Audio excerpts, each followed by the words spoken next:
নমস্কার। যুক্তি তর্ক সঙ্গে অর্কয় আপনাদের স্বাগত। আপনাদের সঙ্গে আমি অর্কপ্রভ সরকার। মাননীয় মুখ্যমন্ত্রীর লন্ডন সফর, সেখানে বিনিয়োগ আসবে, আমরা সবাই আশাবাদী। তিনি কেলক কলেজে বক্তব্য রাখবেন, আমাদের শুভকামনা রইল। প্রধান বিরোধী দল ঝাঁপিয়ে পড়েছে এবং এবার নির্বাচনে তাদের একটাই এজেন্ডা, হিন্দু খতরে মে হ্যায়। পশ্চিমবঙ্গে হিন্দু বিপন্ন, হিন্দুরা নিজ ভূমি পরবাসী। শ্যামাপ্রসাদ মুখোপাধ্যায় পশ্চিমবঙ্গের কনসেপ্টটাই এনেছিলেন বাঙালি হিন্দুদের জন্য।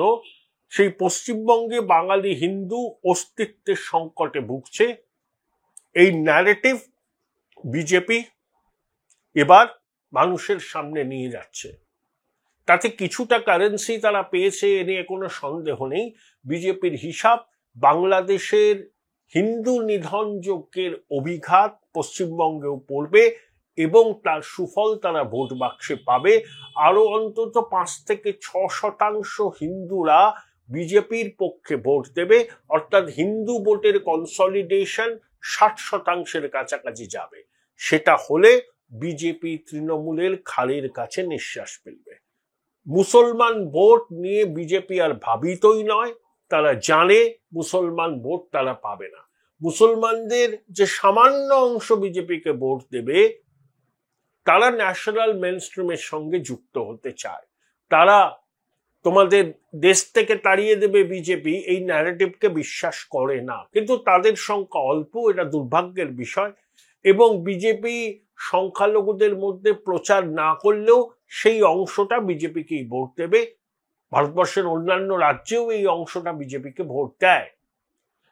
এখন প্রশ্ন হলো, অনেকে তো বিজেপির অবিচুয়ারি লিখে ফেলেছিলেন যে বিজেপি কিছু করতে পারবে না ইত্যাদি ইত্যাদি। দেখুন, বিজেপির সাংগঠনিক দুর্বলতা আছে, কিন্তু অতীতে যতটা সাংগঠনিক দুর্বলতা ছিল, বর্তমানে সেই দুর্বলতা অনেকটা কাটিয়েছে, কিন্তু এখনো মাইলস টু গো। 43টা সাংগঠনিক জেলার মধ্যে 25টা সাংগঠনিক জেলায় সভাপতি নির্বাচিত হয়েছেন। তাহলে নতুন সভাপতি নির্বাচনের ক্ষেত্রে বিজেপির যে অভ্যন্তরীণ নিয়ম, সেই নিয়ম কিন্তু পশ্চিমবঙ্গ ফুলফিল করেছে। তাহলে নতুন সভাপতির নাম এখনো কেন ঘোষণা করা হচ্ছে না? একটা করে দিন পেরিয়ে যাচ্ছে। প্রথমে শোনা গেছিল জানুয়ারি, তারপরে ফেব্রুয়ারি, তারপরে মার্চও শেষ হয়ে গেল, শোনা গেছিল দোলের পরে। তাহলে কবে হবে? Hold your breath. নতুন সভাপতি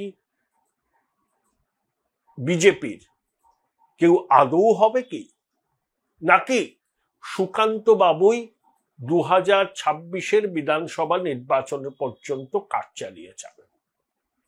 এটাই তো প্রশ্ন। আমার কাছে যা খবর, 2026-এর বিধানসভা নির্বাচনের আগে বিজেপি কোনো সভাপতি হিসাবে কাউকে নিয়োগ করছে না এই রাজ্যে। অর্থাৎ সুকান্ত মজুমদারই 2026-এর বিধানসভা নির্বাচন পর্যন্ত দায়িত্বে থাকবেন। এখন যদি নতুন সভাপতি নিয়োগ করা হয়, তিনি তার টিম সাজাতে সাজাতেই ভোট এসে যাবে। এর থেকে অনেক ভালো যিনি বর্তমান সভাপতি আছেন তাকে বিধানসভা নির্বাচন পর্যন্ত দায়িত্ব দেওয়া হোক। এখন এক ব্যক্তি দুটো পদে থাকেন কি করে? জেপি নাড্ডা তো আছেন কেন্দ্রীয় মন্ত্রী, এখনো সভাপতি। বিজেপি সর্বভারতীয় সভাপতির নাম তো ঘোষণা করেনি। অখিল ভারতীয় প্রতিনিধি সভা RSS এর, তাতে অনেকে আশা করেছিলেন নতুন সভাপতির নাম ঘোষণা হবে, হয়নি।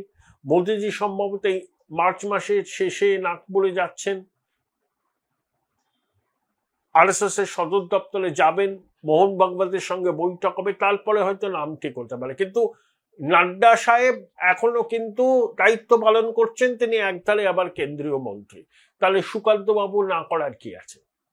তিনি কেন্দ্রীয় প্রতিমন্ত্রী এবং এখন রাজ্য সভাপতি। তিনি আর বছর খানেক পরেই তো নির্বাচন, তা এই সময়টুকু তিনি দায়িত্ব পালন করবেন।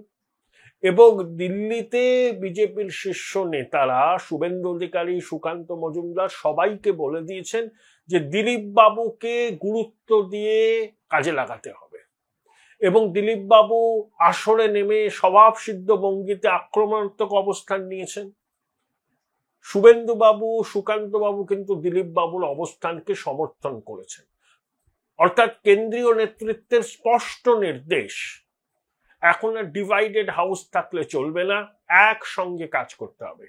দিলীপ বাবু রাজ্য বিজেপির সফলতম সভাপতি, তার অভিজ্ঞতাকে কাজে লাগাতে হবে।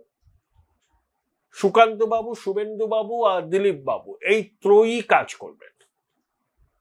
এবং সংঘ পরিষ্কার জানিয়ে দিয়েছে বোঝাপড়া তালমিলের মাধ্যমে এগোতে হবে। তাহলে সুকান্ত বাবুর পরে একজন তো সভাপতি হবেন, কে? আমার ধারণা সুকান্ত বাবুর ঘনিষ্ঠ, শুভেন্দু বাবুর সঙ্গেও তার সম্পর্ক ভালো, পুরুলিয়ার সাংসদ, দুবারের সাংসদ জ্যোতির্ময় সিং মাহাতো। তিনি সভাপতি হওয়ার দৌড়ে সবার আগে আছেন। বয়সে নবীন, ভাবমূর্তিও স্বচ্ছ, পুরুলিয়া থেকে দুবার জিতে এসছেন। এই ধরনের একটা ফেস বিজেপি খুঁজছে এবং সুকান্ত বাবুর ভোট জ্যোতির্ময় সিং মাহাতোর দিকেই যাবে। যেমন দিলীপ বাবুর পরবর্তী কে সভাপতি হবেন সেটা সুকান্ত মজুমদারের নাম কিন্তু দিলীপ ঘোষ বলেছিলেন। তারপর দিলীপ বাবু সুকান্ত বাবুর সম্পর্কের শীতলতা আসে, সেটা আলাদা কথা, কিন্তু জ্যোতির্ময় সিং মাহাতোর নাম সুকান্ত বাবু সম্ভবত প্রস্তাব করেছেন। কিন্তু এই মুহূর্তে নতুন সভাপতি হিসাবে বিজেপি কাউকে নিয়োগ দিচ্ছে না। কারণটা খুব সহজ, সময় নেই। নতুন সভাপতির কে সময় দিতে হয় নিজের টিম তৈরি করার জন্য। সেই টিম তৈরি করলে যারা বাদ যান তারা অসন্তুষ্ট হন, ক্ষোভ আসে, ক্ষোভ রাস্তায় নেমে পড়ে। হাতে গোনা কয়টা দিন বাকি, তৃণমূল যেভাবে নির্বাচনী কাজে ঝাঁপিয়ে পড়েছে, বিজেপি অলরেডি লেট স্টার্টার, তবে তারাও এবার মোমেন্টাম বাড়িয়েছে। এখন বিজেপি একটা মারাত্মক অভিযোগ করেছেন যে বেছে বেছে মতুয়া সম্প্রদায়, হিন্দু সম্প্রদায়ের ভোটারদের নাকি তালিকা থেকে বাদ দেওয়ার চেষ্টা করছে শাসক দল। তাতে নাকি বিডিওরা অগ্রণী ভূমিকা নিচ্ছেন। এই বিষয়ে বাজার গরম হয়ে গেছে। আমরা দেখলাম এক আইসি ইফতারের অনুষ্ঠানে গিয়ে তৃণমূলের ব্যাচ পরে হাসি মুখে মঞ্চে বসে আছেন। এ রাজ্যের পুলিশ যে দললা সেটা তো আর নতুন করে বলার কিছু নেই। এবং আপনাদের মনে আছে 2024 লোকসভা নির্বাচনের ফলাফলের পর মমতা বন্দ্যোপাধ্যায় পুলিশকে বিশেষভাবে পুরস্কৃত করেছিলেন। Join Indian Institute of Hotel Management now. Right choice, right decision. Police তো নিজের ডিউটি পালন করেছে, সরকারি কর্মচারীরাও তো করেছেন। বেছে বেছে পুলিশদের বিশেষভাবে পুরস্কৃত করা হয়েছিল। তা নিয়ে দীর্ঘ বিতর্ক হয়েছিল, কিন্তু মমতা বন্দ্যোপাধ্যায় তার সিদ্ধান্তে অনড় ছিলেন। পুলিশকে এই সরকার সম্পূর্ণ দলদাসে যে পরিণত করেছে, বিভিন্ন ঘটনা প্রবাহ থেকে সেটা সামনে আসছে বলেই কিন্তু অনেকে মনে করে। এবং অতীতেও আমরা দেখেছি যে স্থানীয় থানার ওসি, আইসি একেবারে শাসক দলের মঞ্চে উঠে গেছেন, ব্যাচ পরে বসে আছেন। কেউ কেউ মাননীয়াকে মা বলেও সম্বোধন করেছেন, তিনি আবার বড় পদেও আছেন।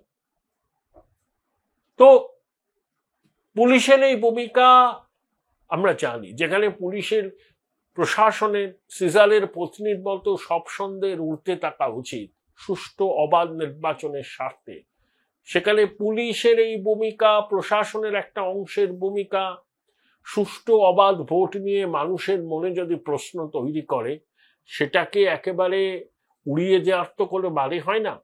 দেখুন 2021 সালে বিজেপি এতটাই কনফিডেন্ট ছিল, বুথ ম্যানেজমেন্ট, কাউন্টিং টেবিল শেষ পর্যন্ত আঁকড়ে থাকা, এই বিষয়গুলো থেকে তারা সরে গিয়েছিল। 24 লোকসভা নির্বাচনে যেমন সুকান্ত মজুমদার, যেমন সৌমিত্র খান একেবারে শেষ মুহূর্ত পর্যন্ত কাউন্টিং টেবিলে তাদের কাউন্টিং এজেন্টরা আঁকড়ে ছিলেন, তার ফল তারা পেয়েছেন। বহু আসনে রাজর্থিন মেজরিটিতে ফলাফল নির্ধারিত হবে এবং 26-এও হবে। তাহলে বিজেপিকে সেই বিষয়টাকে কিন্তু উদ্যোগ নিতে হবে। বুথ লেভেলে ম্যানেজমেন্ট, কাউন্টিং টেবিলে ম্যানেজমেন্ট, যাতে বিজেপির পোলিং এজেন্ট, কাউন্টিং এজেন্টরা প্রলোভনের মুখে নতি স্বীকার না করে, তারা যেন বিক্রি না হয়ে যায়। That has to B ensure. সভাপতি কে হলো, সুকান্ত বাবুই চালিয়ে যাচ্ছেন, এই বিষয়টা কিন্তু খুব একটা বড় কথা নয়। আসল কথা হলো বিজেপিকে যদি সাফল্য পেতে হয় তাহলে এই মাইক্রো লেভেলে ম্যানেজমেন্টকে গুরুত্ব দিতে হবে। ভোটার তালিকা চেক করা,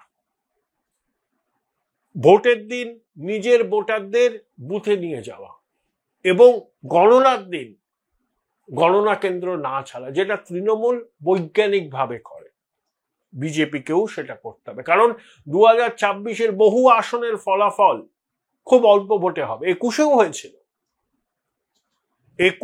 হয়েছিল। বিজেপি যদি এই বিষয়গুলো নজর দিত তাহলে 77-এ তারা থেমে থাকতো না, তারা 110-15টা আসন পেত। এবারে পরিস্থিতি তো অন্য। অতীতের ভুল তো বিজেপি নিশ্চয়ই শুধরে নিয়েছে